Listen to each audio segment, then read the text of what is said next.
এ ভাই, এ মাসের ওয়াইফাই বিলটা দিয়েন তো। ভাই আপনারা তো ওয়াইফাই বিল নিতে আসছেন, দোকানদার তো নাই, আমরা তো কর্মচারী, একটু পরে আইসেন। কোন ঘোড়ার ডিমের ব্যবসা শুরু করলাম, মানুষের দুয়ারে দুয়ারে খয়রাতির মতো আইতেছি, যার দ্বারা বিল এখন নাই পরে নেবেন, এখন নাই পরে নেবেন, কি অবস্থা।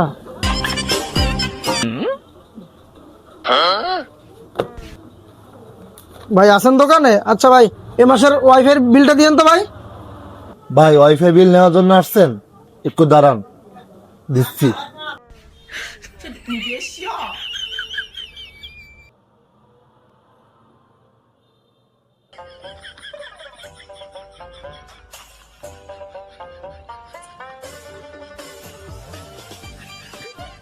ভাই একটু তাড়াতাড়ি করেন না ভাই, আমি আরো অনেক দোকানে যাইতে হবে, অনেক বিল বাকি রয়েছে ভাই। সবাই আজ না কাল বলে তো ভাই, এমনি বিরক্ত হয়ে গেছি ভাই, এই ব্যবসা আর ভালো লাগে না। ভাই এই আপনি চেতেন কে? আপনি ওয়াইফাই যেরকম স্লো, আপনি টাকাটাও পাবেন একদম স্লো।